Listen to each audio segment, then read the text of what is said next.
होते अनेकते तुका म्हणे आहार झाला तुका म्हणे आहार झाला हा विठ्ठल आम्हासी रसनाई रसा विटी येता होते अधिकते विठ्ठला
नमो सद्गुरु तुकया ज्ञानदीपा नमो सद्गुरु सच्चिदानंद रूपा नमो सद्गुरु भक्त कल्याण मूर्ती नमो सद्गुरु भास्कर पूर्ण कीर्ती संपाद्य ज्ञानच्च विधाय भक्ति विरोधितो येन समाधिराज वैराग्यवन्त विचारयुक्तम् नमामि सुखं शिरसा गुरुं तुका म्हणे देवा सत्य नामी आता सेवा सत्य नामी आता सेवा सत्य नामी आता सेवा तुका म्हणे देवा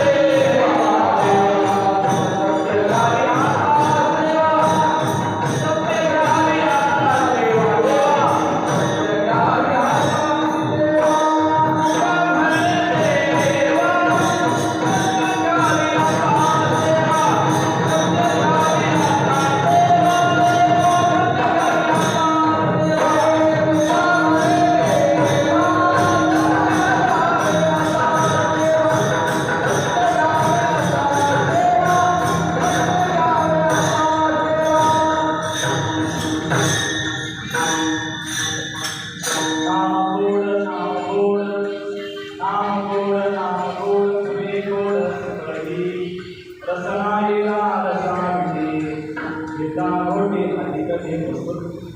भगवत सेवेसाठी घडलेला अभंग देवचे प्रसिद्ध साधू संत होते सम्राट विश्वसंत विश्ववंत विश्वोद्धार जगद्गुरु तुकोबारा यांचा नामपरी या प्रकरणातील 4 चरणाचा अभंग असून जगद्गुरु तुकोबारा यांच्या अभंगामध्ये नाम साधनेची अलौकिकता आपल्या अनुभवाने प्रकट करतात.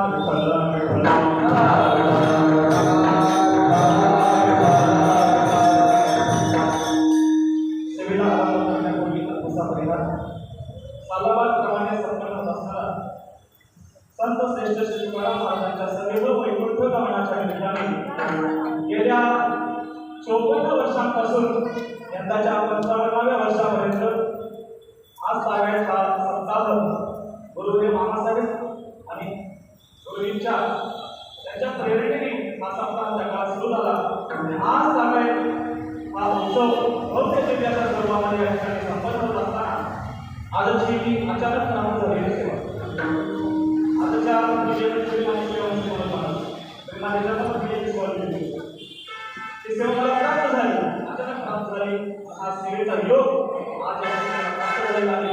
सेवेसाठी उपस्थित सर्व गुरुजन मंडळी आमचे देवस्थाने असणारे मनोज महाराज असतील सर्वच गायक मंडळी आमचे भगवत सर्व उपस्थितांच्या समक्ष ही सेवा करण्याचा योग आज मला प्राप्त झालेला आहे.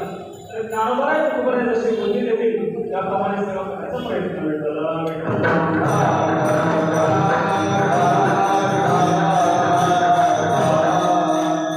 जगद्गुरु तुकोबारायांचा सदैव वैकुंठ गमन सोहळा अगदी काही दिवसापासून ठेवलेला आहे.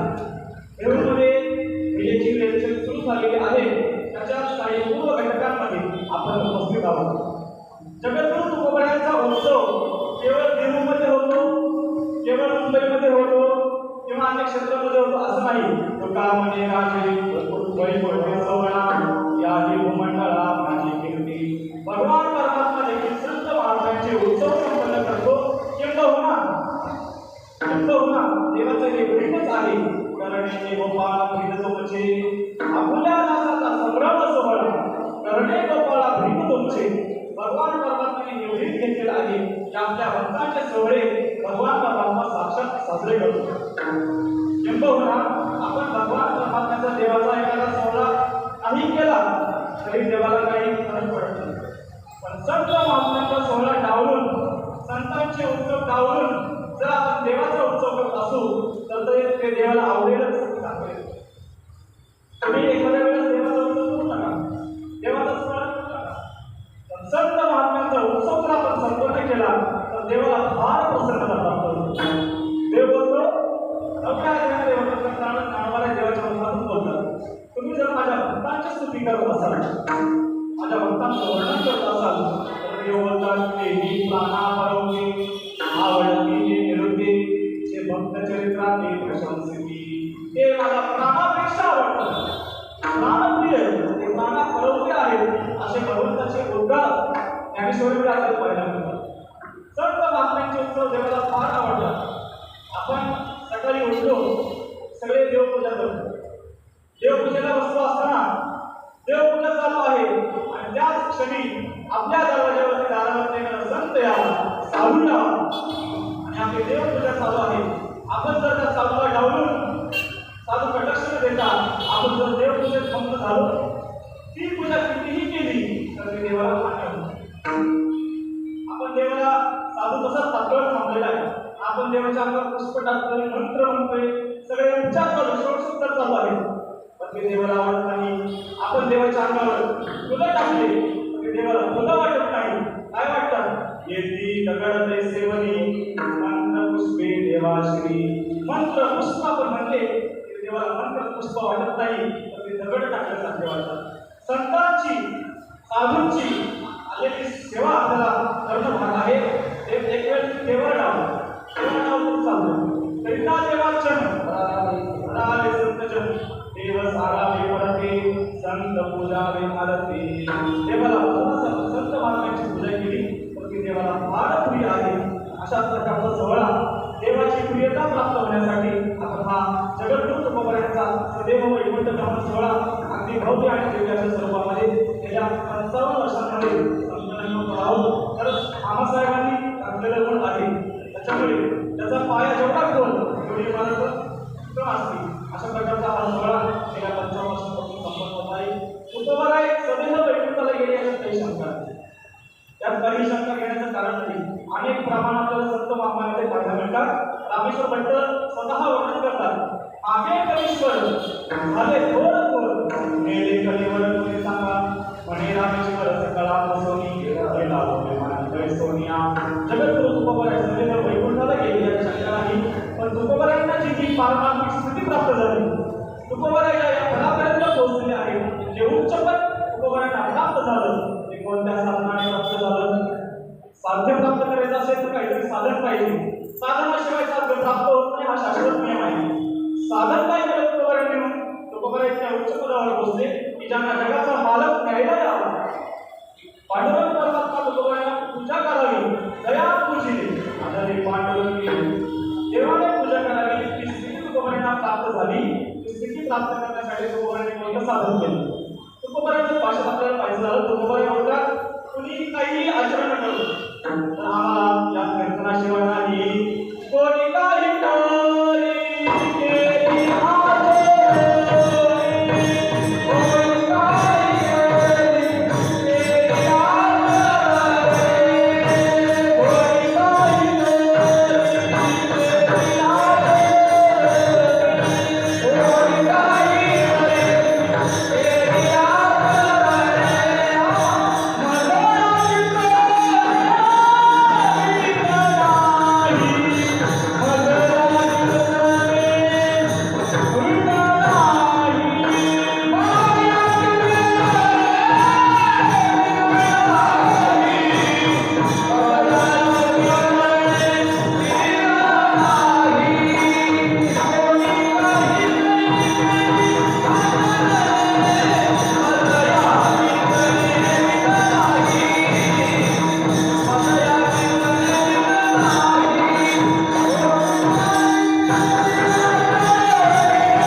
ही नामसाधना अंगीकारली आणि तुकोबरा या नामसाधनेच्या अवलंबनाने नामसाधनेच्या योगाने तुकोबरा या श्रीपर्यंत प्राप्त झाले. सदैव तुकोबरा वैकुंठाला गेलेले आहे. म्हणून त्या साधनाचा काहीतरी विचार करावा. त्या साधनाने आपणही संत गेले तयाठाया देवराया पाहावी अशा काही प्रयत्नामध्ये आपणही उतरावं. त्याच्यामुळे त्या साधनाचा विचार करावा. म्हणून तुकोबरायांचा नामपर अभंग जगद्गुरु तुकोबराय आजच्या अभंगामध्ये नामाची अलौकिकता आपल्या अनुभवाने प्रगट नामसाधनेची अलौकिकता प्रगट. या मृत्यू लोकामध्ये जन्माला आलेला प्रत्येक जीव हा प्रवासी आहे. तुम्ही आम्ही जन्माला आल्यापासून आपला जो प्रवास सुरू झालेला आहे तो प्रवास तेव्हाच थांबतो जेव्हा आपण देवरूपी मुक्कामापर्यंत पोहोचतो. देवरूपी मुक्काम जर आपण प्राप्त केला नाही मिळवला नाही तर हा आपला प्रवास भगवान परमात्म्याच्या प्राप्तीमध्ये हा आपला जन्म मृत्यू रूपी प्रवास संपत असतो. नाहीतर मुक्कामाला जर आपण पोहोचलो नाही तर आपला प्रवास मात्र संपत नाही. म्हणताय होणारपी जनन होणारपी मरण होणारपी जननी जठरे शयन या संसारे कलमस्तारे कृपया पारिमाने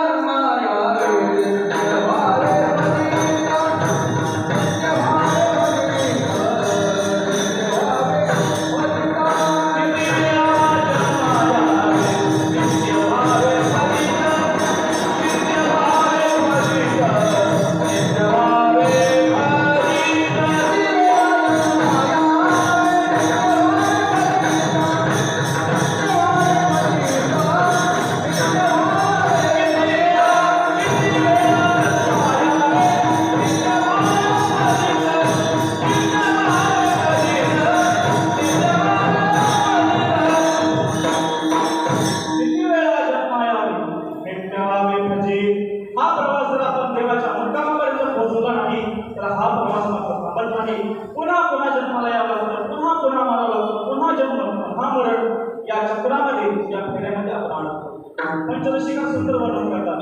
या जीवाची स्थिती कशी होऊन जाते. पंचरसिका प्रारंभ वर्णन करतात. एखादी नदी असावी आणि त्या नदीचं पाणी प्रवाहित असावं. त्या नदीमध्ये जसे भोवरे निर्माण होतात. ते भोवरे निर्माण झाल्यानंतर त्या भोवऱ्यामध्ये एखादा किडा अडकावा. त्या भोवऱ्यामध्ये जर किडा अडकला तर त्या किड्याची जशी स्थिती होऊन जाते मरणप्राय अवस्था त्याला प्राप्त होते. एका भोवऱ्यातून दुसऱ्या भोवऱ्यात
अगदी समर्पक प्रमाणे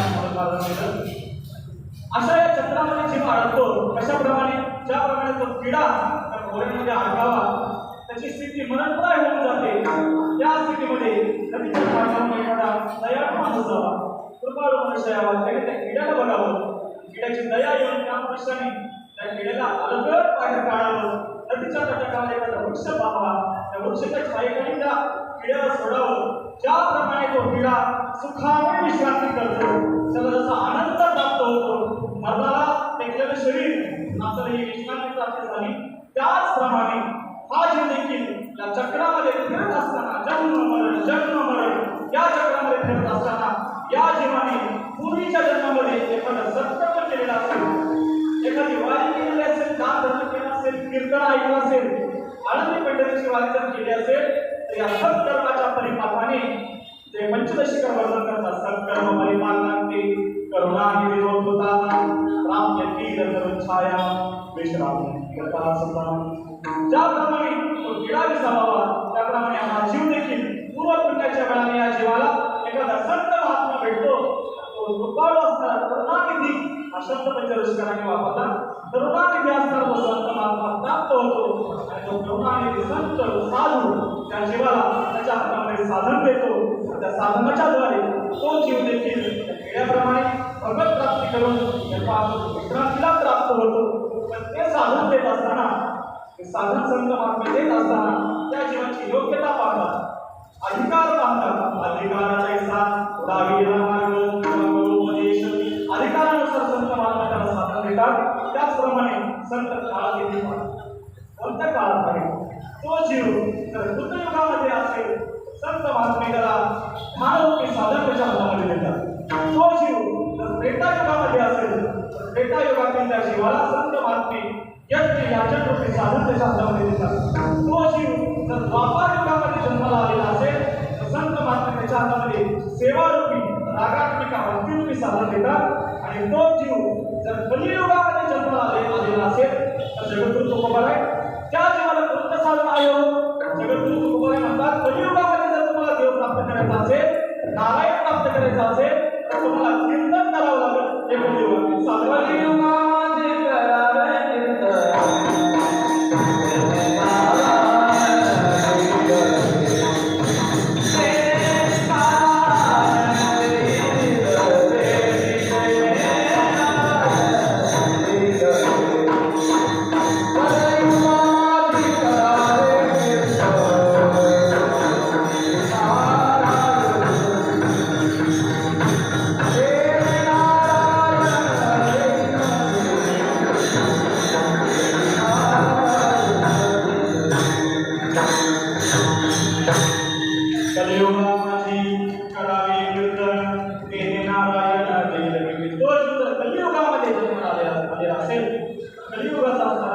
साधन भगवान परमात्म्याचं नामस्मरण आहे.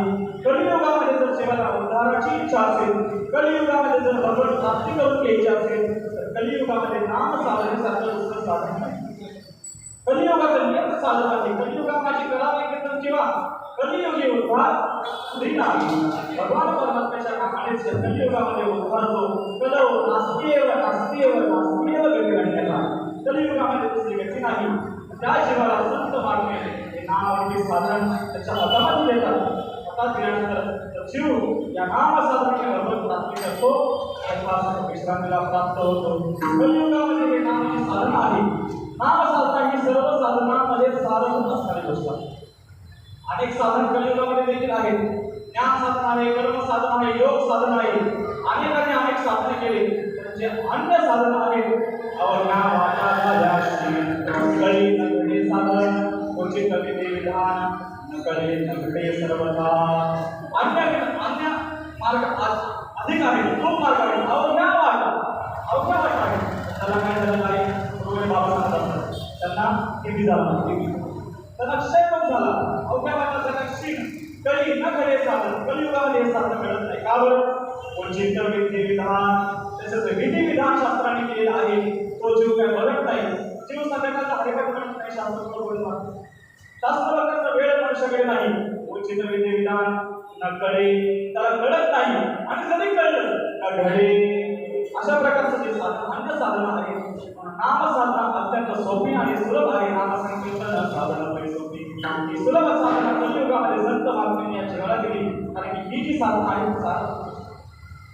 सारभूत गोष्ट. अन्य साधनांमध्ये सगळ्यात सारभूत गोष्ट आहे वेदशास्त्र पुराण श्रुतीचे वचन एक नारायण सारभूत गोष्ट असणारी आहे. अनेक साधना आहेत. आपण सगळं करतो, सप्ताह करतो, कीर्तन करतो, प्रवचन करतो, कथा करतो. आपण कीर्तन करतो हे कीर्तन सारखं नाही. सप्ताह करतो आहे सप्ताह सारखं सार देखील भगवान परमात्म्याचं नामच आहे.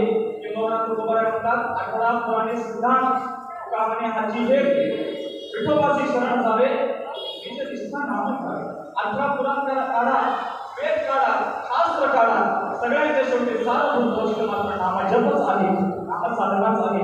त्यामुळे नामसाधनेला संत महात्म्यांनी अलौकिक असं महत्त्व दिलेलं पाहिजे. जगद्गुरु तुकोबाराय संतांनी आपल्या जीवनामध्ये ही नामसाधना अंगीकारलीच. आपल्या जीवनामध्ये अनन्य अशी नामसाधना तुकोबारायांनी केली. त्यांची नामनिष्ठा पाहून गेलो तर त्यांच्या वचनांमध्ये आपल्याला ती नामनिष्ठा पाहिली. जगद्गुरु तुकोबारायांचं जीवन पाहिलं तर परखड असणारं तुकोबारायांचं जीवन. आपल्या जीवनामध्ये कोणताच लाग लावून न घेणारे तुकोबाराय, आपल्या जीवनामध्ये कोणतीच उपाधी न लावून घेणारे तुकोबाराय, आपल्या जीवनामध्ये कोणतीच पदवी न लावून घेणारे तुकोबाराय, कसलीच पदवी तुकोबाराय आपल्या जीवनात लावत नाही. पण अशा असणारे तुकोबाराय देखील आपल्या जीवनामध्ये एक पदवी लावून येतात. आलो म्हणे तुका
आपल्या जीवनामध्ये एक उपाधी एक पदवी लावून घेतात.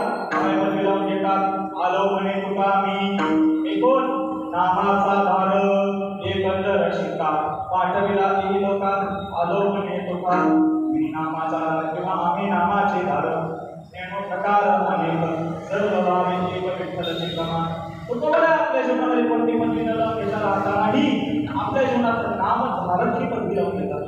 आणि खऱ्या अर्थाने पदवी म्हणतात नामधारक ही पदवी आहे. आणि भक्तिपरायण ही पदवी आहे. आणि या सगळ्या पदव्यांच्या लोकांनी आजकाल पदवी लावतात.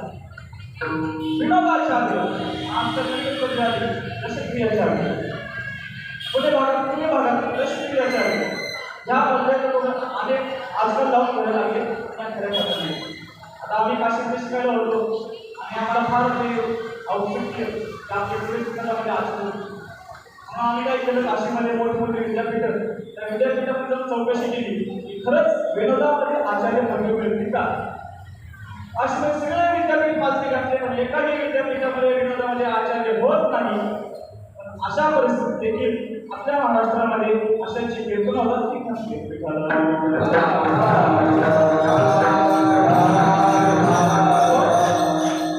आपल्या जीवनामध्ये वास्तविक पदवी लावून घेतात. आम्ही नामाचे धारक नामधारक तर नामधारक वेगळं नामग्राहक वेगळं आणि नामजापक वेगळं. कोणकोणता फरक आहे? तुकोबाराय नामधारक आहे. नामग्राहक वही असतात नामजापक. आता नामग्राहक म्हणजे कोण? नामग्राहक तो आहे जो कधी कधी देवाचं नाव घेतो. या सप्त्याला देवाचं नाव घेतो की पुढच्या सप्त्याला देवाचं नाव, याला म्हणायचं नामग्राहक. दुसरा आहे नामजापक.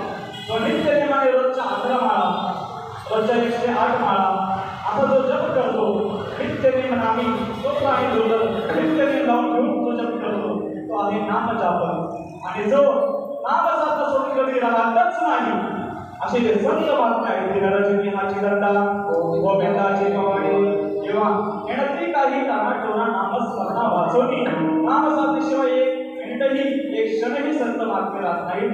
ते आहेत नामधारक.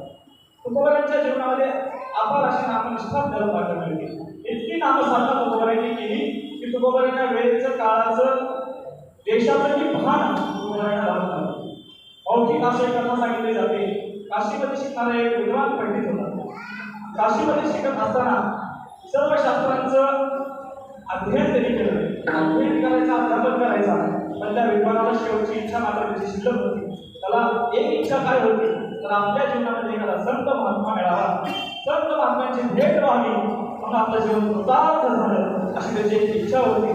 तो रोज कृष्णाच्या दरबारामध्ये काशीमध्ये मंदिरात जायचा विश्वनाथाच्या चरणी एकच प्रार्थना करायचा, विश्वनाथा आजपर्यंत जेवढ्या इच्छा होत्या सर्व पूर्ण झाल्या, पण या मरणाच्या समय आता मरण स्थिती जवळ आली आहे. अशा स्थितीमध्ये मला एक इच्छा आहे, मला एखाद्या साधूची भेट व्हावी, संतांची भेट व्हावी, रोज धर्म धरायचा. एक दिवस विश्वनाथ भगवान त्याच्या स्वप्नामध्ये घेऊन करा साक्षात्कार दिला, सांगितलं महाराष्ट्रामध्ये जा, देव क्षेत्रामध्ये संत श्री तुकाराम महाराज नावाचे संत आहेत. संत आजच्या स्थितीमध्ये वास्तविक संत आहेत, खरे संत आहेत, त्यांची भेट घे, तुझं जीवन कृतार्थ होईल. त्याला स्वप्न पडलं, निघाला काशीवर, निघाला मदत करत महाराष्ट्रात आला. देव क्षेत्राच्या वेशेवर आला. सकाळची वेळ होती, पहाटेची वेळ होती. आता देवमध्ये प्रवेश करायचा, कोणीतरी या निश्चित पुरुष बहिर्दिशेला गेलेला होता. बहिर्दिशेला गेलेला तो पुरुष तिथून देवाचं नामस्मरण करतो. पवित्र ठिकाणी गेलाय, शौचाला गेलाय, त्या ठिकाणी देवाचं नाव घेतलं. त्या पंडितांनी ते नाम ऐकलं, त्याला खंत वाटली. देवाचं एवढं पवित्र नाव, पवित्राना पवित्रमेव मंगलानाचं मंगलम असं त्याचं वर्णन आहे. असं पवित्र भगवंताचं नाव कोण असेल पुरुष, अशा अपवित्र ठिकाणी देवाचं नाव घेऊन कोण असेल. खंत वाटली, पण आश्चर्यही वाटतं. आश्चर्य का वाटतं? लोक कीर्तनात बसून देवाचं नाव घेतात. आश्चर्य वाटतं, लोक देवाचं नाव कीर्तनात बसून घेत नाही. मनुष्य बहिर्दिशेला गेलाय तरी देवाचं नाव घेतो. खंत वाटतं, तसं आश्चर्यही वाटतं. चांगला पुरुष केलेला होता. तो बहिर्दिशेवरून आला, निघाला, देवाचं नाव चालू चालली. त्या पंडितांना थांबवलं, हा मला पुढे चालला, तुझा ऐकलं, बहिर्दिशेला गेलाय, अपवित्र ठिकाणी देवाचं पवित्र नाव घेतलं नाही, वाटत नाही. ते दुसरे कोणी नाव घेतले, साक्षात जनक तुकोबाराय होते, साक्षात तुकाराम महाराज होते. तुकोबाराय म्हणजे मलाही कळते, अशा अपवित्र ठिकाणी देवाचं पवित्र नाव घेऊ नये. काय करू, माझी मदत झाली, अनावरवाचा चंद्रया नामाचा घेतलासे. अशा प्रकारची त्यांच्या जीवेला ही सवय लागली आहे. त्यांची जीवा त्यांचंही ऐकायला तयार नाही. इतकी नाम साधना संत महात्म्यांच्या जीवनामध्ये आपल्याला पाहायला मिळते. त्यामुळे संत महात्म्यांनी या जीवाला देत असताना ही साधना जीवाला सांगितली, त्या साधनेचा उपदेश केला. भक्तिपंत बहु सोपा पुण्य नागवे या पापा, येणे जाणे के पाय त्याची एक पद्धती. या भक्तिपंताचा उपदेश संत महात्म्यांनी या समाजाला केला. हा समाज काय ऐकायला तयार असतो. तुकोबाराय या ठिकाणी आले, तुकोबारायांनी विचार केला, आपण या ठिकाणी मृत्यू लोकात आलो, मृत्यू लोकात आल्यानंतर आपल्याला कार्य काय करायचं, जीवाचा सामान्यांचा उद्धार करायचा, हेच आपलं कार्य आहे. यासाठीच आम्ही वैकुंठवासी आलो, याचे कारण असं, याच कारणासाठी आम्ही आलो की उडत आहे जन न ते कवे टोला, येतो कळवळा म्हणून या समाजाचा कळवळा येतोय, याच्या उद्धारासाठी आम्ही आलो. या समाजाला नाव साधना केली पाहिजे. या समाजाला तुकोबारायांनी ओरडून सांगावं, अकाल सांगे तुका नाम अकाळून तुकोबाराय सांगतायत. तर हा समाज ऐकायला तयार नाही, कोणीही नामाकडे प्रवृत्त होत नाही. तुकोबारायांपर्यंत का होत नाही, लाभ मारत तुकोबारायांच्या समोर आलं, का होत नाही. एक वर्ष कीर्तन संपलं, कीर्तन संपून घरी निघालं. घरी निघाला असताना आता जुन्या काळात ते गावाकडचे रस्ते मारस, जुन्या काळात संपलं कीर्तन 8 ते 10चं कुठे वेळ 3-3, 4-4 तास कीर्तन जुन्या काळात चालायचे. 4 तास कीर्तन, 12 वाजता कीर्तन सुटलं, पण गावामध्ये मनुष्य त्या ठिकाणी कीर्तनाला आला. कीर्तन झालं, निघालं. त्या काळात प्रकाशाची सुविधा नव्हती, काही सगळं अंधार किर अंधार. कीर्तनावर निघाला असताना आपण जात असताना आता पलीकडे गावाच्या आणि सत्याच्या मध्ये नदी असताना नदीमध्ये अशी आख्यायिका होती. त्या नदीमध्ये, त्या वड्यामध्ये वाजता निघाला, भूक वाटायला काय करावं, निघाला. हळूहळू कीर्तनामध्ये ऐकलं होतं काय, देवाच्या नामाजपाने पहिले बुद्ध बाजला पळून जातात. कीर्तनाच्या मंडपातून निघाला तसा पट्ट्या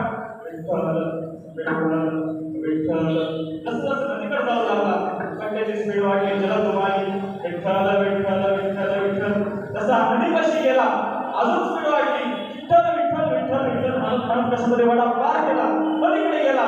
त्याच्या गावाच्या दिवे दिसू लागले, प्रकाश दिसू लागला. पुन्हा विठ्ठल विठ्ठल घरी गेल्यानंतर काय पट्ट्या विठ्ठलाचं पापच झालं. विठ्ठल त्याचं सोडून दिलं. असं सगळ्या कथा कळवल्या. मला एक सांगा, तो मनुष्य त्या वड्यापाशी आल्यानंतर विठ्ठल विठ्ठल शब्द का करू लागला? का करू लागला? त्याला बुद्धाची भीती वाटत होती आणि बुद्ध भगवान परमात्म्याच्या नावाचा नामजप केला की पळून जातात. का बरं? कारण देवाच्या नावासाठी बुद्धाचं वागडे काय? देवाच्या नावासाठी बुद्धाचं वागडे. कोणाचं वागडे? देवाच्या नावासाठी. बुद्ध देवाचं नाव घेत नाही. कोण देवाचं नाव घेत नाही? आपण सगळे घेतो.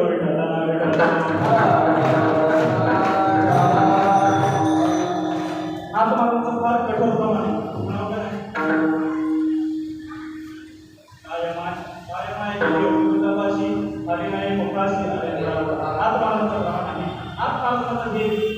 समाज का बरं नामजप करत नाही? त्यांना अत्यंत कळवळा आहे. त्या कळवळ्या तुकोबांना कळले की नामजप का करत नाही. तुकोबांनी आपल्याला कठोर भाषेत सांगितलं, नाम न बने ज्याची वाचा बोले कठीण कठीण कठीण सामोरी काय करती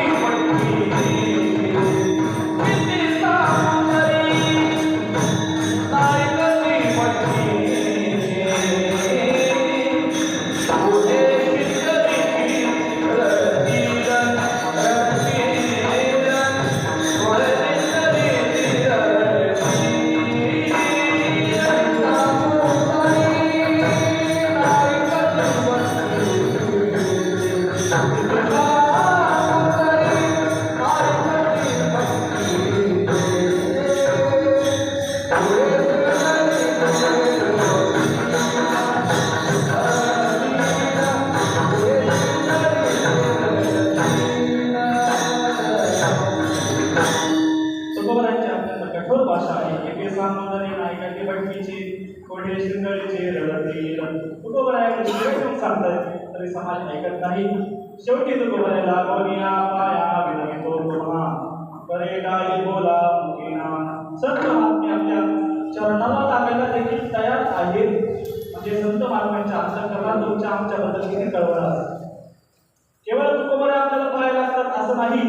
साक्षात ज्ञानोबा देखील या समाजाच्या पायाला लागली. विनंती करतोय गाते श्रोते आणि पहाटे चतुर विनवती पुष्टिते सोहम भावी पूर्ण ज्ञाते या कळांते विनवली करा विठ्ठल स्मरण. संत महात्मे आपल्या चरणाला लागायला तयार होतात. अरे आपण आपले चरण इतके पवित्र आहेत. आपले चरण कुठं जातात हे आपल्यालाच माहित आहे. संत महात्म्याने तरीही देखील डोळे झाक करून आपल्या चरणाला लागावं. केवळ त्यांच्या अंतःकरणात असलेली ती दया आहे. संत महात्मे अत्यंत आग्रह करतात तरी हा समाज ऐकायला तयार नाही. आपल्यातलाच एक माणूस जगतून तुकोबाकडे गेला. तुकोबा, तुम्ही आम्हाला एवढा आग्रह करताय, नामजप करा, नाम घ्या, देवाचं नाव घ्या, पण तुम्ही तुमच्या जीवनामध्ये ही नामसाधना अंगीकारली आहे का? तुम्ही तुमच्या जीवनात ही नामसाधना करता का? नामजप करता का? तुकोबा बोलले, आम्ही नामसाधना करतो, आम्ही नामजप करतो आणि अनुभव आले का हे आमच्या काळजी आम्ही कोणत्याही गोष्टीचा पहिला अनुभव घेतो. अनुभव घेऊनच या समाजाला देत असतो.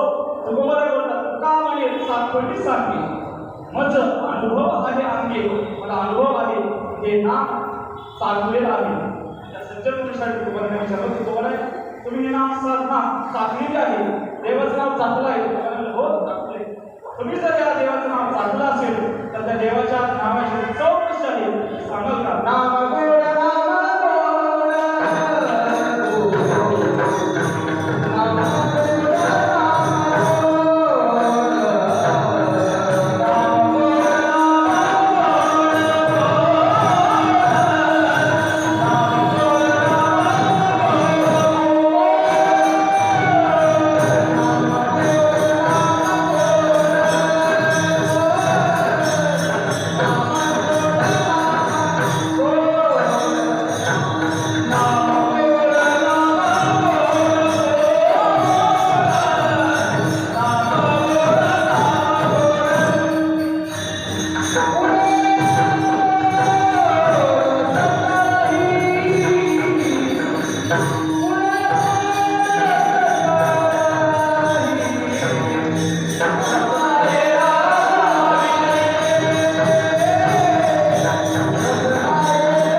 आपल्या जीवनामध्ये नामाचं सेवन केलं बरोबर आहे. नामाची चव काय आहे तर बरोबर आहे, नामाची चव सांगतात नाम गोड नाम गोड.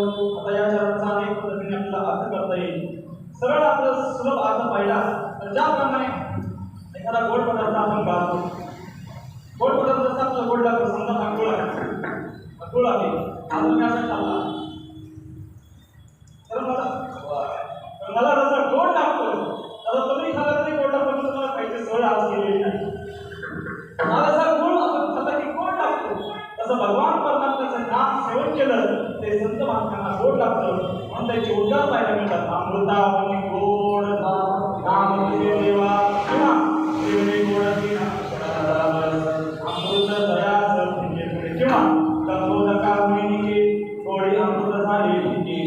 अमृताहून संत महात्म्यांना हे नाम गोड लागतं. रसवाच्या ग्रंथामध्ये म्हणता येतो तुकोबरांना नामासमोर अमृत फिकं वाटतं. जेवे गोड अक्षरांचा रस अमृताचा फिके पुढे तुकोबरांना फिकं वाटतं. नामदेवांना हे नाम अमृतावरी गोड वाटतं. ज्ञानोबरांना हे नाम गोडी अमृत झाले फिके अमृतासमोर नामासमोर अमृत फिकं वाटतं. असं असणारं नाम तुम्हा आम्हाला अमृतुल्य एवढी गोड लागते. अमृतुल्य एवढी गोड लागत नाही का गोड लागत? जर संत महात्म्यांना हे नाम गोड लागत असेल तर तुम्हाला आम्हाला गोड लागत नाही. तुम्हाला आम्हाला गोड लागत नाही का लागत नाही याचं कारण आहे. एखादा गोड पदार्थ एका स्थितीमध्ये गोड लागतो तर कडू लागू लागतो. एक अशी स्थिती ज्याच्यामध्ये गोड पदार्थ खाल्ला की गोड लागतो, कडू लागतो. कडू पदार्थ खाल्ला असता तो गोड लागू लागतो का? एकोणीसशे कीर्तन संपल्यानंतर निघाला असं झाडाझुडपातून बसत आहे. चालत चालत निघाला. पूर्वीच्या काळामध्ये एका सापाने प्रवेश केला. घरी गेल्यानंतर पाहिलं तर पूर्ण पाय पंपाला झाला, रक्त येतंय. पत्नीला लागलं. पत्नीने पत्नीला वाटतं काय झालं, विचारलं कुठून आला मी तासाचा आलो. पत्नीला वाटतं काय झालं नाही लागले असेल. पण काही तुला शंका आली, पडतीला शंका येऊ लागली. पळत पळत अंगणामध्ये गेली. अंगणामध्ये लिंबाचा पाला तोडून घेतला, धुतला, त्याला खायला दिला. तो लिंबाचा पाला खाल्ला आणि अत्यंत गोड असं गुलाबजाम खाल्ल्यासारखं तोडून गेलं. त्याच्या पद्धतीने शंका बाळगून साफ चालला. घरामध्ये पळत पळत गेली, गुळाचा डबा घेतला, गुळ काढला आणि गुळ त्याच्या पत्नीला दिला. त्याने गुळ खाल्ला आणि एकदम कडू कारला खाल्ल्यासारखं तोंड कडून केलं. तेव्हा मात्र ती शंका बाळगली. या स्थितीमध्ये त्या मनुष्याला गोड असणारा गोड पदार्थ कडू लागला, गोड असणारा लिंबाचा पदार्थ गोड लागला. अशामुळे त्याला त्या मनुष्याला विषाची बाधा झाल्यामुळे विषाची बाधा झाली. गोड पदार्थ गोड लागला कडू लागू लागतो आणि कडू पदार्थ गोड लागतो. ज्ञानोबा एका ओळीमध्ये उत्तर देतात. विषय विषाचा पडिपाडू गोड परमार्थ लागे कडू कडू विषय तो गोडू जीवासी झाला. ज्ञानोबाला तुम्हाला आम्हाला देखील विषाची बाधा झाली, पण ते सामान्य विषय नाही. विषय विषाचा पडिपाडू पंच विषय विषाची बाधा आम्हाला झाली. त्याच्यामुळे गोड असणारा परमार्थ आपल्याला गोड लागत नाही. गोड पदार्थ गोड लागत नाही. कडू असणारा संसार कडू लागत नाही, तो गोड लागतो. परमार्थीचा गोड संतांना गोड लागतो. तुम्हाला आम्हाला जर गोड लागला असता तर इथं बसायला जागा झाली नसती. जेवढी जागा आहे ना ती जागा तुम्हाला पूर्ण नसती. जर हा परमार्थ तुम्हाला आम्हाला गोड लागला असता तर. संसार जर कडू लागला असता तर तमाशे ज्या ठिकाणी होतात ते सगळे रिकामे राहतात. पण असं न होता तुम्हाला आम्हाला उलट होतं. कडू असणारा संसार अत्यंत गोड लागतो. संत महात्म्यांना प्रपंच हा कडूच लागतो. कामने कडू वाटतो प्रपंच आणि परमार्थ मात्र गोडच लागतो. नाम गोड विठ्ठल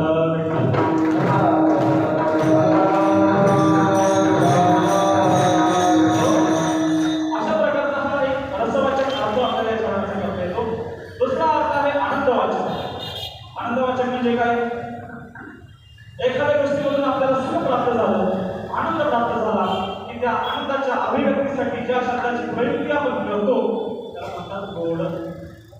एखादं सुंदर लहान बाळ असेल, बाळ असावं अत्यंत गोड सुंदर दिसतं, तर तुम्ही एखादी म्हातारी मावशी आली, म्हातारी आजी आली तेव्हा ती किती गोड बाळ त्या म्हातारीने काय काढून पाहिजे. कशामुळे गोड म्हणली? कारण की त्या बालकाच्या रूपाने या म्हातारीच्या या आजीच्या नेत्राला आनंद दिला, तो आनंद अभिव्यक्त करण्यासाठी जेव्हा तो शब्द बाहेर पडला त्याला म्हणतात गोड. आता आमचे मनुष्य महाराज काय गायन करतात, सगळे गायक मंडळी ते एखादी चालू किती गोड म्हणतात, आपण चल म्हणतो ते गोड चालू म्हणते. आता आपल्या काळाला त्यांच्या चालीने आनंद दिला, तो आनंद अभिव्यक्त करण्यासाठी आपण शब्द वापरतो गोड. पाठवा असं वाटतं की आपल्याला जमत नाही, जमतच नाही, जमत नाही, तो गोड वाटतो, आपण किती गोड वाटतो. आपण आनंद अभिव्यक्त करण्यासाठी जो शब्द वापरतो त्याला म्हणतात गोड. त्याप्रमाणे संत महात्मे आपल्याला मिळणारा नावातून आनंद आनंद अद्वय नित्य निरामय जे काय ध्येय योगियांचे भगवान परमात्म्याचं नाम त्याच्या एवढंच गुण आहे. संत महात्म्यांना गोड लागतं, त्याला त्याचा आनंद संत महात्म्या प्राप्त होतो. त्यामुळे संत महात्मे त्याला अभिव्यक्त करताना शब्द वापरतात नाम गोड, नाम गोड विठ्ठल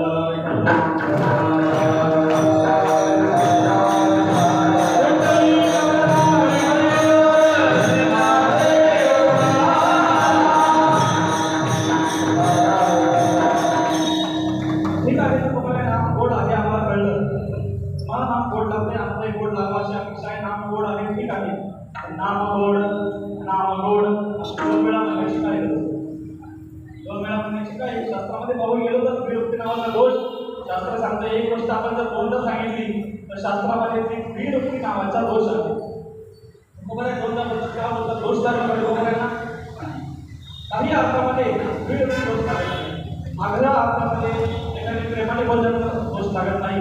आणि मुख्य म्हणजे सिद्धांताच्या ठिकाणी विरुक्ती जरी आपण केली तर त्याचा दोष लागेल. आता हरिपाठामध्ये ज्ञानोबांनी सगळ्या गोष्टी एक एक सांगितल्या.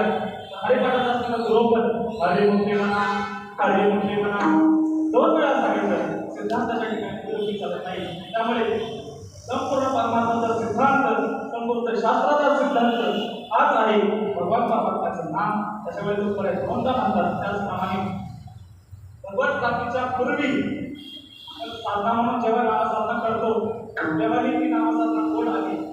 आणि भगवत प्राप्तीच्या नंतरही ज्ञानोत्तर प्रेमलक्षणात्मक भक्तीचा आनंद घेण्यासाठी ही नामसाधना गोड आहे. त्याच्यामुळे तुकडे दोनदा म्हणतात तुका म्हणे भक्ती सुखरूप आधी अंती. भक्ती सुखरूप आधीही गोड आहे, अंतीही गोड आहे, दोन्ही ठिकाणी गोड असल्यामुळे तुकोबारांनी या ठिकाणी दोन वेळा नाम गोड नाम गोड अशा शब्दाची प्रयुक्ती केली आहे. आपल्याला अनेक साधनं मिळतील, अनेक साधनं पाहायला मिळतील. काही साधनं सुरुवातीला गोड वाटतात, सुरुवातीला गोड वाटतात, त्याचा परिणाम जर पाहून गेलो त्याचा परिणाम हा वाईट आहे, कडू आहे.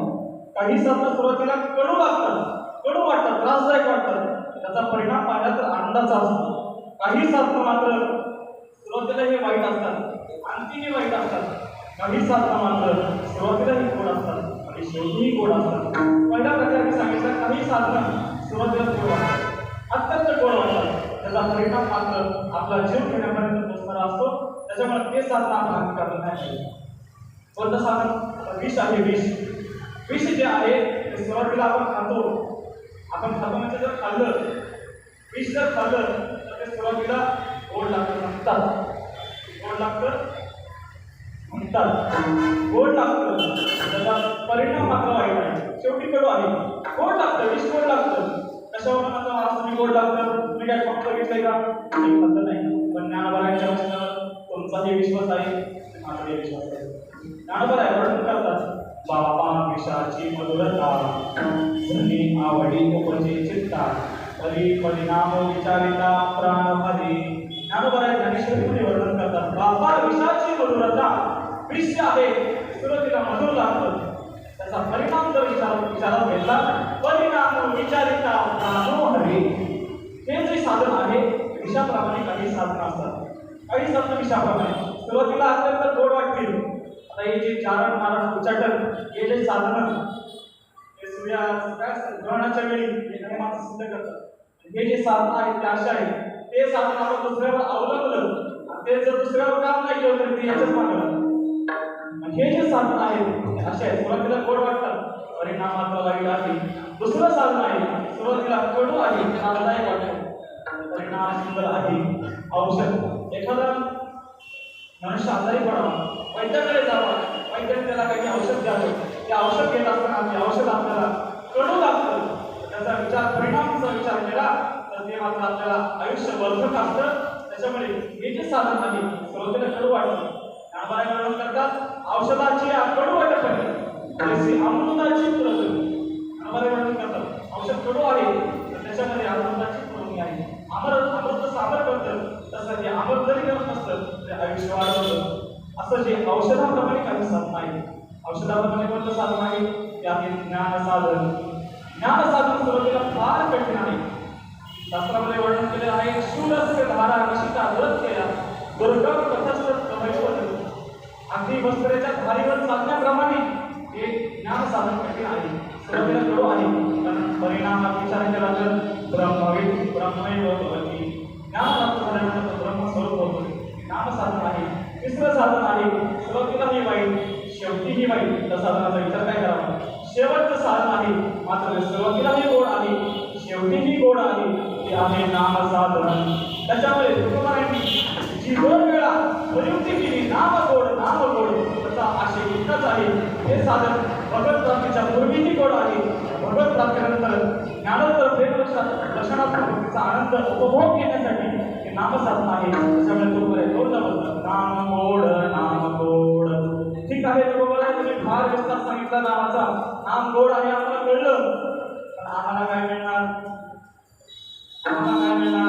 प्रयोजन ना मंदोपी प्रवर्तते प्रयोजनाशिवाय आपल्याला काय मिळेल याचा विचार केल्याशिवाय मंदमनुष्यही एखाद्या कार्यामध्ये प्रवृत्त होत नाही तुम्ही आम्ही कसं आहोत आपण कशात प्रवृत्त होणार नाही बरोबर आहे आम्हाला काय मिळणार तो कोणाला काय पाहिजे तुम्हाला खूप काही पाहिजे आणि तुम्हाला खूप काही पुरेपूर सगळं तुझ्या जेवढ्या काही इच्छा असतील तर या नामसाधनेने पूर्ण होतील केवळ तुझ्या एवढ्याच इच्छा नाही संसारिक लाभ नाही तर अलभ्य असणारे लाभ देखील तुला प्राप्त होतील अलभ्य येते नाभ गरा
सर्व संपूर्ण इच्छा या नाम साधनेने पूर्ण होतात कोणाची काहीही इच्छा असो कोणतीही इच्छा ती पाहुणा अलभ्यत्व लाभ होईल अपार नाम निरंतर वृंदावाची भगवान परमात्म्याच्या नामाने सगळे लाभ प्राप्त होतात सर्व इच्छा पूर्ण होतात विष्णू सहस्रनामाच्या शेवटी फलश्रुती पाहिली त्या फलश्रुतीमध्ये सगळ्या फलांचा निर्देश केला रोगात भयात अशा प्रकारचं वर्णन विष्णू सहस्रनामाच्या फलश्रुतीमध्ये केले एखादा रोगार्थी असेल तर तो रोगापासून रोगार्थी कोणत्या देवाचं नाव घ्यायचं शास्त्राने हे सांगितलेलं आहे एखाद्याला रोग झाला तो रोग कोणत्या डॉक्टरकडून संपत नाही कितीही मोठे वैद्य संपत नाही तसाही रोग भगवान परमात्म्याच्या नावाने संपतो कोणत्या नावाने संपतो सांगायचं का नाव बोला शास्त्रामध्ये वर्णन केलेलं आहे अच्युतानंद गोविंद नामोच्चारण वेशजा नश्यन्ति सकला रोगाः सत्यं वदाम्यहं त्याच प्रकारे सांगतात भगवान परमात्म्याच्या नावाने दुर्गुण असे लोक जातात. पण कोणत्या देवाचं नाव घ्यायचं? अच्युतानंद गोविंद, अच्युतानंद गोविंद. आता मागे मोठी कोरोनाची लाट आहे.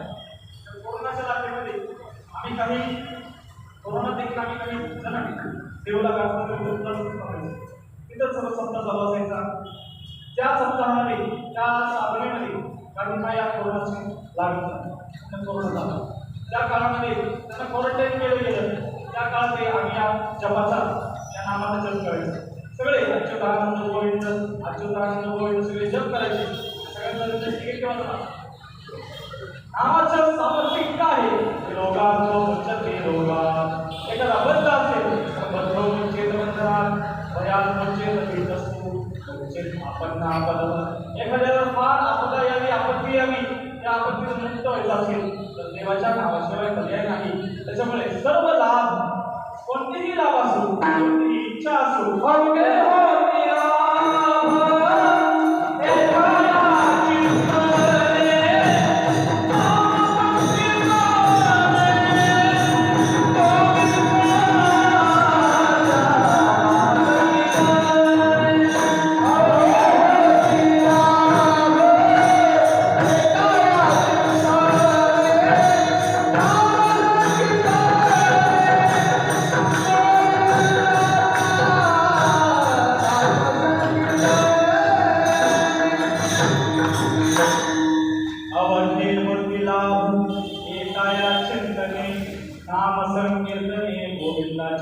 भगवान परमात्म्याच्या नामाने सर्व संसारिक लाभ नवे नवे, परलोकातील देखील लाभ केवळ भगवंताच्या नामस्मरणाने प्राप्त होतात. ठीक आहे, बरोबर आहे. तुम्ही इतकं या नामरसाचं वर्णन करताय. नामरूपी रस इतका गोड आहे, इतका गोड आहे सांगताय. आम्ही इतर रस सेवन करतो, अनेक रस सेवन करतो. आम्ही मोसंबीचा रस आहे, आम रस आहे, पुढे सगळे रस आम्ही सेवन करतो. किंवा या संसारातला विषय रस सेवन करतो. तुम्हाला एकही रस आहे, तीही रस तुम्ही सांगता दोन्ही रस आहे. या दोन्ही रसाचा फरक काय? तो फरक जगत तुम्हाला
त्या रसाचं सेवन करताना मात्र रसना ये रसना भेटते, ही रसना इतर रसना भेटून जाते. नाम समजा भेटत नाही का?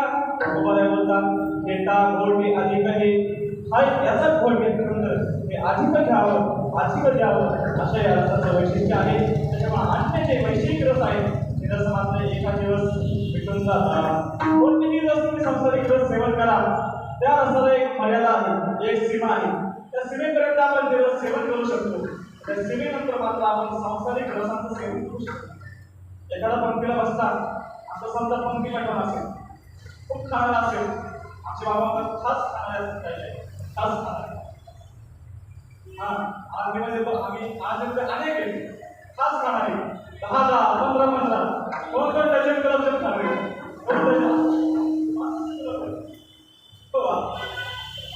इथे तू कोणी रेकॉर्ड केला पाहिजे 65 गुलाबजाम खाणारे वारकऱ्यांमध्ये आहेत ना, वारकऱ्यांमध्ये 5-6 भाकरी सहज खाणारे असे वारकऱ्यांमध्ये पाहायला मिळतात. तर त्यालाही एक सीमा आहे. 65 गुलाबजाम खाऊ शकतात. त्याच्यानंतर एखादा जर म्हणला आता शेवटचा घ्या, शेवटचा 66 तो म्हणतो शेवटचा तुम्ही 66 घेईल पण आज गेलेले 65 तर 66 सगळे बाहेर निघतील. त्यालाही एक सीमा आहे. संसारिक रस तुम्ही एका मर्यादेपर्यंत सेवन करू शकता. त्याच्यापुढे मात्र ते रस भेटून जातात, त्याचा वीट येतो. पूर्ण आयुष्यात परत गुलाबजाम खाईल का माणसं अजिबात खाणार नाही. समोर जेवण करून घेऊ. या अन्य रसांचं असं स्वरूप आपल्याला पाहायला मिळतं. त्याच्यामुळे तुकोबाराय बोलतात अन्य रसांचं काय बोलतात, रसना हिरा रसा मिळते. हे रस जाऊ द्या, त्या रसांची व्यक्ती शास्त्र करत नाही. हे रस जाऊ द्या. नाथ महाराज बोलतात भगवान परमात्म्याच्या नामासमोर अमृत देखील विकतं. अमृत, ज्या अमृताचं सेवन करून स्वर्गस्थ असणारे देव आपलं जीवन यापन करतात, ते अमृत देखील या नामासमोर विकतं. तेने कृष्ण शेषामृते रसना भेटोये अमृताते मा इतर रस कोण देते कोण म्हणते म्हणावया. आज मला जोडून करतात त्या कृष्ण शेषामृतासमोर भगवान परमात्म्याच्या नामासमोर रसना भेटोये अमृताते. ही रसना अमृताला देखील विकती. अमृत देखील विकतं माणसं. स्वर्गाचा प्रसंग आहे. एकदा स्वर्गाचं अमृत विकलं, अमृताला रोग झाला, किडे पडली. स्वर्गाचं देवाला चिंता पडली. स्वर्गात असणारे देव केवळ अमृत प्राशन करून ते आपलं जीवन यापन करत असतात. त्यांना आपल्यासारखे जेवण नाही. अमृत जातात, अमृताला रोग झाला, अमृत विकलं, अमृताचे रोग रसवले झाला पाणी अमरनाथा केली गोड रसे. नाथ महाराजांनी सुंदर चरित्र सांगितलेलं आहे. अमरनाथाला म्हणजे गोड लागायचं आहे. स्वर्गातलं अमृत विकलं, आता विकलं, आता काय करायचं? तेवढ्याच नारायण नारायण करत नारद महर्षी त्या ठिकाणी आले. नारद महर्षीला अमरनाथाने म्हणजे इंद्राने विचारलं, नारद महर्षी आमचं अमृत भेटते. नारदाचे प्रश्न कधी अमरनाथ शुद्ध हे अमृत कोणते बोले हे अमृत शुद्ध होईल सांगा. तेव्हा नारद महर्षी सांगतात पंढरी वैकुंठ आहे भूमीवरील पुंडलिकाचे द्वारे देव उभा अनाथाचा नाथ गोपिकांचा पती एका जगात एक सुवास क्रमांक आहे. नाथ महाराज सुंदर पैकी देवाचं वर्णन करतात. पंढरीत जा, पंढरी वैकुंठ आहे भूमीवरील पुंडलिकाचे द्वारे देव उभा. पंढरीत जा. त्या पंढरीत गेल्यानंतर तुला अनेक संत मिळतील. भगवान परमात्मा त्या ठिकाणी साक्षात आहे. तिथंच तुम्हाला अमृत शुद्ध करून मिळेल. इंद्र आणि बाकीचे सर्व स्वर्गस्थ असणारे देव पंढरपुरात आले असता देवसभा एकादशीच्या दिवशी अनेक वारकऱ्यांची रिएक्शन पंढरपूरमध्ये. काही जण दिंड्या करतायत, काही जण कीर्तनाला उभे, देवाच्या दर्शनाला काहींची रांग आहे. वारकऱ्यांची रिएक्शन चालू आणि इकडून स्वर्गाची दिंडी पंढरपुरात आली. त्यांचं धोरण वेगळंच. त्यांना काय करायचं अमृत. वारकऱ्यांच्या मधून चालले विचारतात देव कुठे, देव कुठे. वारकऱ्यांचं वाजलं सर देव कुठे मिळत गेले. संध्याकाळची भेटले आणि त्याच्या जवळ गेले म्हणजे देव दिसत नाही. त्या काल दिवस दर्शन व्हायचं. वारकरी विचारलं देव कुठे आहे. वारकरी म्हणले वारकरी जरा मला आणि देवाची वेळ आता कीर्तनाची आहे. वाळवंटात जा, वाळवंटात नामदेवांचं कीर्तन चालू असेल त्या ठिकाणी तुला भगवानाची भेट होईल. इंद्राची भेटी निघाली वाळवंटाकडे. सगळे देवता सर्व आल्या. वाळवंटात पाहिलं नामदेवांचं सुंदर कीर्तन चालू आहे. नामदेवांच्या कीर्तनाचा अर्थ काय सांगावा. सगळे संत महात्मे कीर्तनाला उपस्थित आहेत. साक्षात भगवान परमात्मा नामदेवांच्या कीर्तनामध्ये नाचतो. असं त्या नांदुराच्या कीर्तनाचं वर्णन आहे. एक काळी झाली चंद्रभागे बाळवटी, माझा ज्ञानराज गोपाळा सिराया वाटी, नामदेव कीर्तनगरी कोटी देव नाचे पांडुरंग. भगवान परमात्मा देखील पुढे नाचतो असं नांदुराचं कीर्तन रंगात आलं होतं. इंद्राला वाटतं आपण स्वर्गात यावं अशी म्हणून जागा होती यायला. इंद्र तिथून आला, बसून गेला, चौदाराने अडवलं. चौदाराला कुठं कीर्तन झालं आहे? हो मी इंद्र आहे. कुठला इंद्र आहे? महाराष्ट्रातला देवेंद्र आहे का गुजरातचा नरेंद्र आहे? कोणता इंद्र आहे? तुम्हाला इथला इंद्र नाही, मी स्वर्गातला इंद्र आहे, स्वर्गातला. कुठलाही इंद्र असणार तू बाहेर बस. ठीक आहे, सभा चालू आहे का? कीर्तन चालू आहे. कीर्तनाच्या काही मर्यादा आहे, तुला बाजूला बसवं लागेल. इंद्र त्याच ठिकाणी बाजूला बसतात. कीर्तन झाल्यानंतर कीर्तनाचा रंग देवालाही काही लक्ष नाही. देव नाचतायत महाराज, कसे नाचतायत? नाचता नाचता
नाचताना देवाला कोणतंच भान नाही.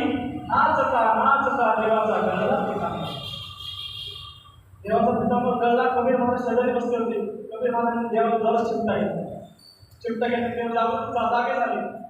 देवाने काय कशाला विक्षेप करतो? म्हणजे देवा माझा पितांबर गळलाय, बघा आपण जाऊ नाही म्हणून मी तुम्हाला सांगतोय.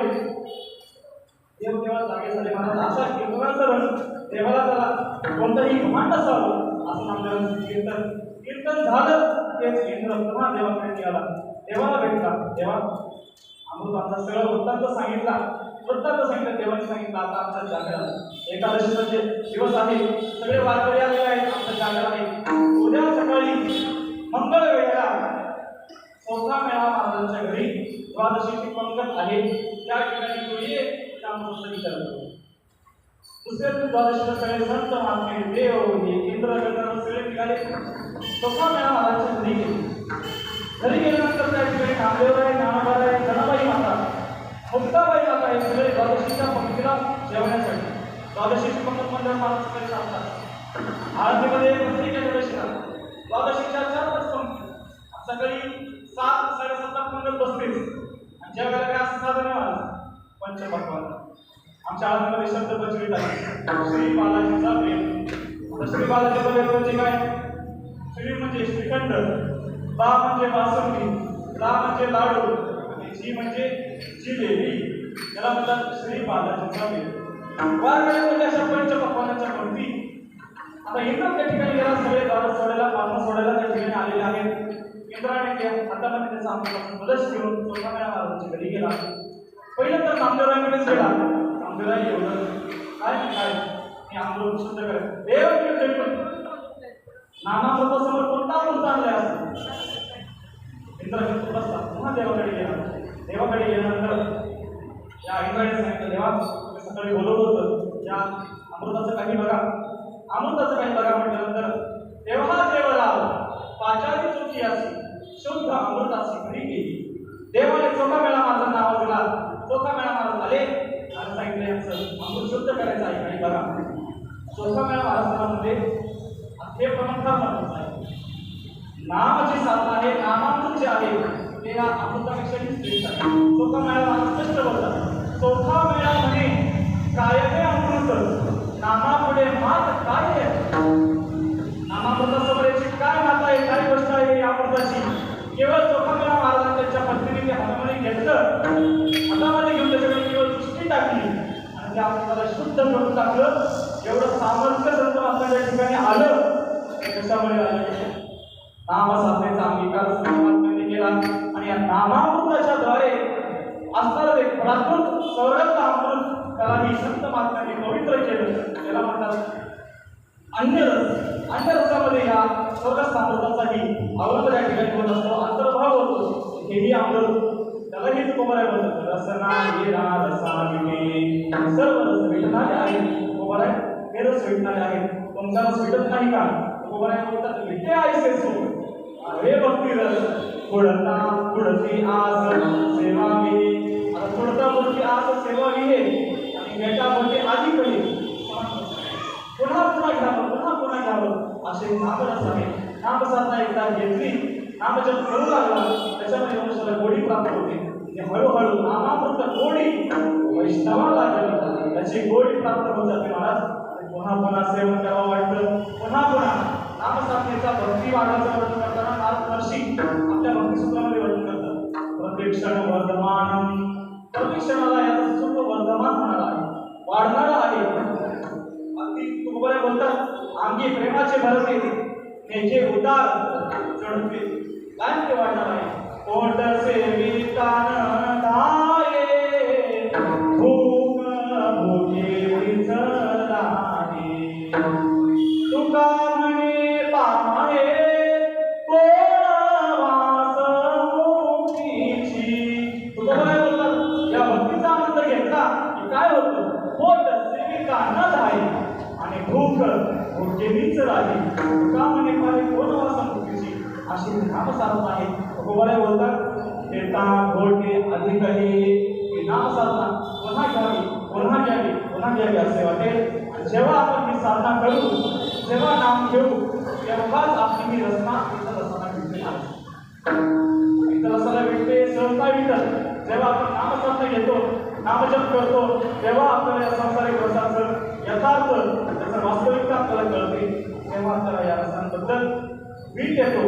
असा येत नाही. तुकोबराय तुम्ही या इतर रसाचा एवढा तिरस्कार करताय आणि या नामरसाला इतकं श्रेष्ठत्व देत आहे. या इतर रसाने मनुष्याला काय प्राप्त होतं आणि तुमच्या नामरसाने असं विशेष काय प्राप्त होतं हे सांगाल का? तेच तुकोबराय आपण चतुर्केश्वर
आणि या रसामध्ये काय भिन्नता आहे ती व्यक्त करतात. तुकोबराय बोलतात इतर रस जर तुम्ही सेवन करत राहिले या संसारातले विषयरूपी रस जर तुम्ही सेवन केले तर त्या रसांचं फल एकच आहे आणि कालचे मरण गाठी. या इतर रसांचं सेवन करून तुम्ही मरणाला प्राप्त होणार आणि नामरसाचं सेवन केलं तर काय होईल? येणे तुटी संसारे. अन्य रसांच्या सेवनाने मनुष्य मरणास प्राप्त होतो. मनुष्य कशावर प्राप्त होतो? कारण मनुष्य पाचही विषयांचं सेवन करतो. वर्णन पाहिलं सर्वशास्त्रामध्ये एक एक जीव एका एका विषयाचं सेवन करून मरण प्राप्त होतं. एक एक पंचविधी शास्त्र सांगतं शब्द स्पर्श रूप रस गंध या पंचविषयाचं सेवन करून एका एका विषयाचं सेवन करणारा जीव त्या विषयाच्या सेवनाने मरणाला प्राप्त होतो. शब्दरूपी विषय आहे तो शब्द विषय कोण सेवन करतं? मृग सेवन करतो. हरिण त्या शब्दरूपी विषयाचं सेवन करतो आणि त्या पारध्याच्या झाडे काढतो. तो पारधी असं म्हणतात की एखाद्या कर्णाला जर आपल्या जाळ टाकायचं असेल तर तो वीण नावाचं वाद्य वाजवतो. वीण वाद्य वाजवतो. ते वीण वाद्य वाजवलं आणि ते जर त्या मृगाने ऐकलं की तो बेभान होतो.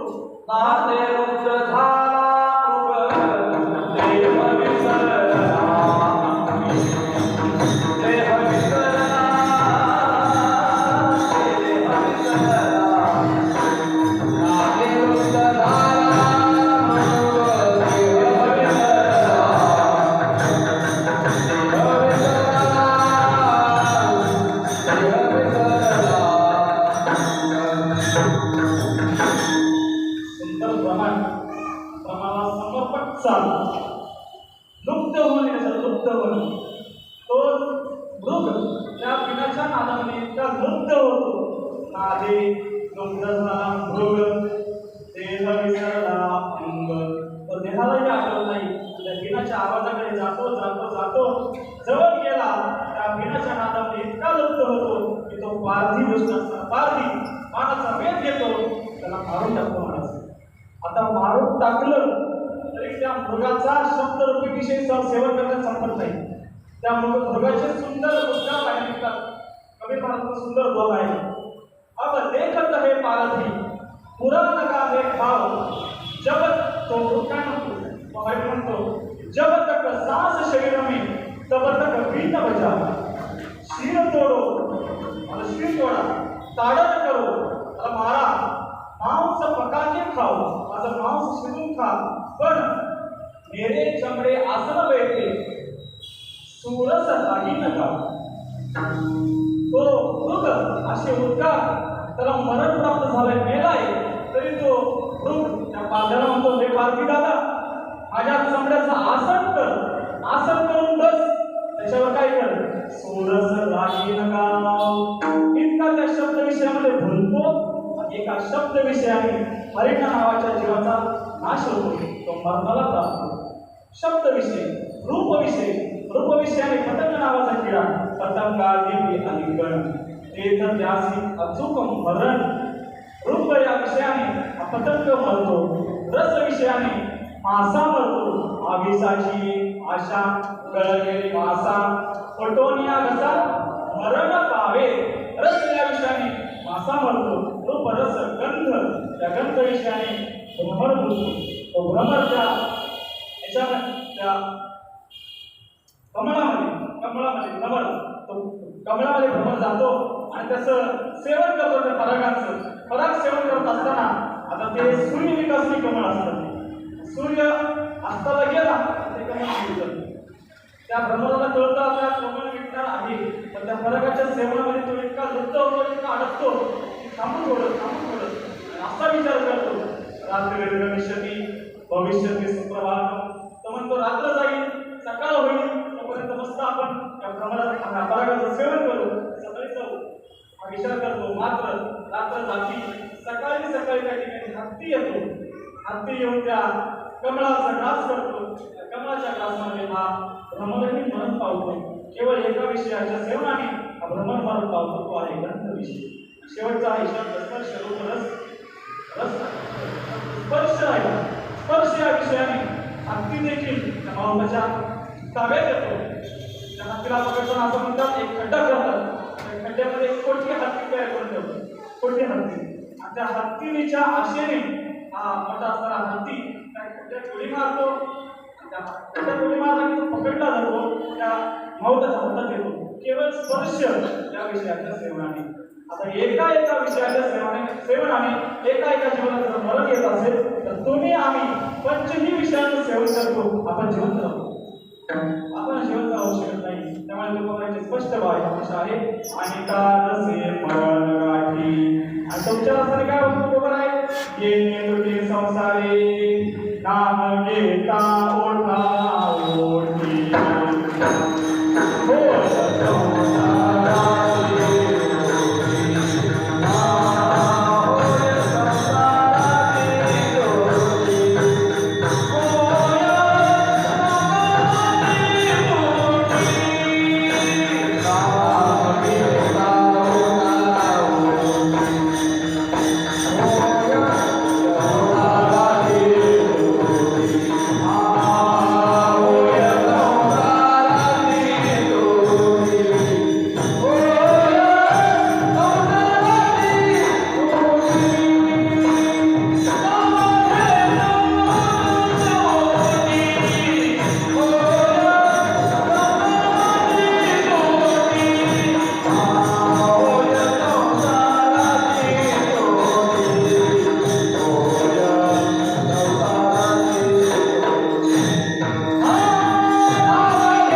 घेता ओठा ओठी होय संसाराची गती. संसार रूपी या चक्रात अडकतो. संसार म्हणजे काय महाराज, पुन्हा जन्म येऊन मरण या संसार शास्त्राने म्हणलेला आहे. आगाव उपजने आणि निमने हे सात चिते का मानणे तो जीव लोकुनी म्हणे संसार रूपण ठेवणारे संसाराची व्याख्या केली. या जन्माला येणं मरण त्याला जो खरं मानतो त्याला संसार म्हणतात. आणि ही परंपरा या नाम साधनेने खंडित होती. कशी होती तुकोबार बोलतात, भक्तिपंत बहुसोपा पुण्य नागया लाभा येणे जाणे खेपा.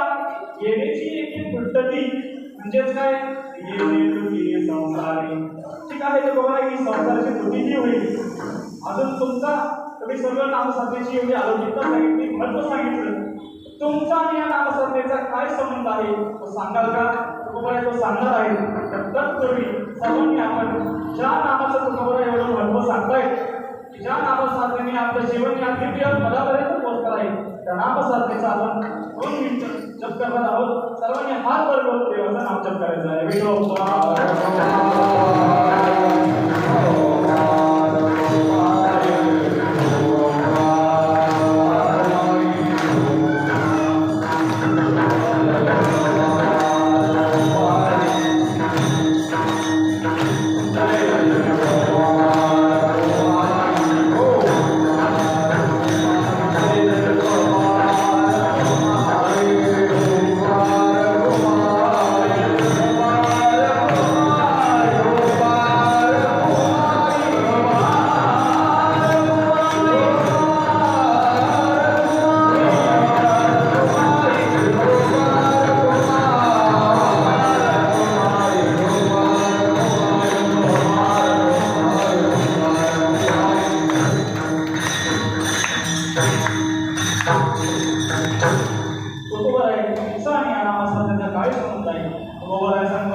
ही नामसाधना म्हणजे आमचा आधार आहे. तुका म्हणे आम्हाला झाला हा विठ्ठल नामासी रसनाई धार सावित्री.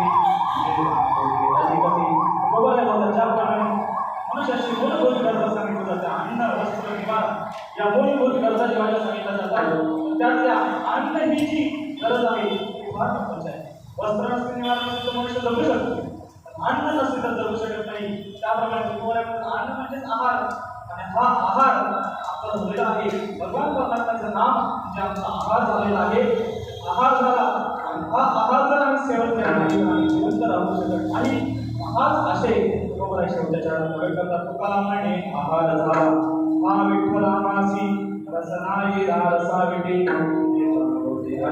झालेली सेवा तर तो तुकोबारायांच्या चरणी ज्या दोन महात्म्यांच्या प्रेरणेने हा उत्सव सुरू झाला त्या दोन्ही महात्म्यांच्या चरणी समर्पित करत असताना तुम्हा सर्व श्रोतृ मायबापांच्या चरणी ही सेवा समर्पित करून सेवेला या ठिकाणी पूर्ण विराम देत असताना जगद्गुरु तुकोबाराय या नामसाधनेची ती अलौकिकता सांगतात.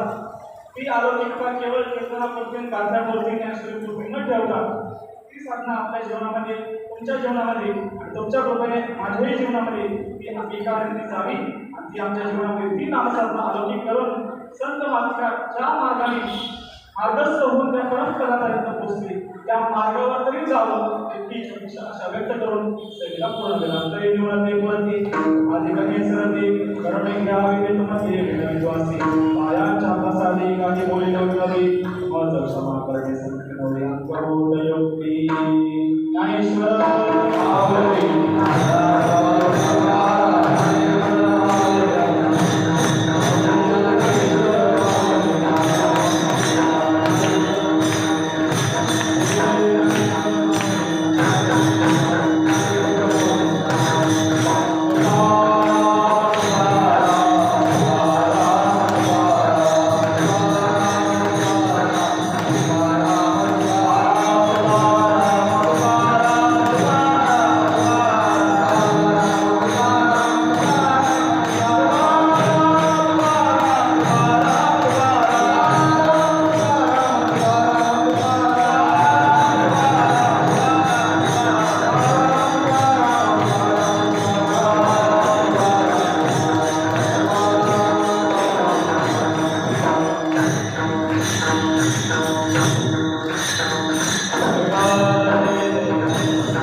संत शिरोमणी तुकाराम महाराज सगळे वैकुंठ गमन 16 कीर्तन महोत्सवातील आजचा 7वा कीर्तन पुष्प आचार्य श्री कृष्ण महाराज पाटील अध्यापक गाथा मंदिर देऊन यांनी आपल्या मधुर आणि रसाळवाणीला भोगवून आपल्याला जे ज्ञानदान दिलं त्यांच्या या कीर्तन सेवेबद्दल संत शिरोमणी तुकाराम महाराज मंडळ शतशहरुने भाविकांना महाराजांनी एक वाक्य आणलं नाही का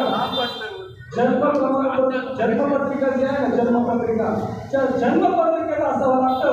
म्हणून आज आपला जो सोहळा आहे संत शिरोमणी तुकाराम महाराज सगळ्या वैकुंठ गमन 16 कीर्तन महोत्सव हे मामासाहेबांचं व्यासपीठ आणि हा धर्म मंडप आपल्या सगळ्यांच्या जन्मपत्रिकेत आहे म्हणून आज आपण इथे आहोत. भाविकांना उद्याला कीर्तन श्री हरिभक्तपारायण हरी महाराज खेडकर आळंदी यांचं होईल. आता जागत श्री आदिनाथ गुरुदत्त भजन मंडळ कागदनगर यांचा होईल. उद्याचा जागत श्री शिवप्रसादी भजन मंडळ काटला यांचा होईल. भाविकांना अतिशय महत्वाची सूचना आपल्या सर्वांसाठी उपस्थित सर्व भाविकांना सूचित करण्यात येते की श्री संत शिरोमणी तुकाराम महाराज मंडळाच्या वतीनं सालाबादप्रमाणे याही वर्षी महाप्रसादाचे आयोजन करण्यात आलेले आहे. महाप्रसाद बनवणे व वाटप करणे कामी लागणारी जागा सोनाबाद सन्माननीय आमदार श्री तुकारामजी कातेसाहेब यांनी विनामूल्य उपलब्ध करून दिलेले आहे. संत शिरोमणी तुकाराम महाराज मंडळाच्या वतीनं कातेसाहेबांचा मनपूर्वक धन्यवाद. संत शिरोमणी तुकाराम महाराज मंडळातील सर्व सभासदांना कळवण्यात येते की उद्या बुधवार दिनांक 25/2/2024 रोजी कीर्तन सेवेनंतर मीटिंग आयोजित करण्यात आलेली आहे. तरी सर्व सभासदांनी हजर राहावे ही विनंती. संत शिरोमणी तुकाराम महाराज विजयोत्सवानिमित्ताने आयोजित अखंड हरिनाम सप्ताहातील देवीदार याप्रमाणे श्री एडवान्किनी 501 रुपये, श्री मुरलीधर 203 इलेक्ट्रॉनिक रेजा कोऑपरेटिव्ह सोसायटी रेवणागाव 50 किलो तांदूळ आणि 30 किलो तोडाळ, आनंद भीमराव रुपये 15 लिटर तेल डबा, नारळ 25 नग आणि 15 लिटर दूध, कैलासवासी रघुनाथ ज्ञान चाळके 301 रुपये, यशवंत रामभाऊ सावंत सुखसागर सोसायटी खातेनगर 500 रुपये, मनोहर पवार उंबरडे 501 रुपये, संत शिरोमणी तुकाराम महाराजांचे चरणी 500 रुपये, नामदेव उत्तम 201,001 रुपये, कैलासवासी आईवडिलांच्या स्मरणार्थ श्री प्रकाश केरू आर्वेल 501 रुपये, रामकृष्ण हरी 1000 रुपये, सुहासिनी शृंगारपुरे 501 रुपये, श्री अरुण दळवी 501 रुपये, आईवडिलांच्या स्मरणार्थ श्री रामचंद्र बाबू कारंडे 501 रुपये, रामकृष्ण हरी 1001 रुपये, कैलासवासी राजेंद्र रामचंद्र कदम यांच्या स्मरणार्थ सुरज रामचंद्र कदम 1001 रुपये, श्री यश महेश चव्हाण 511 रुपये, कैलासवासी भाऊ कारभारी खटाटे व कैलासवासी सकाराम भाऊ खटाटे यांच्या स्मरणार्थ श्रीमती मीराबाई सकाराम खटाटे 555 रुपये या सर्व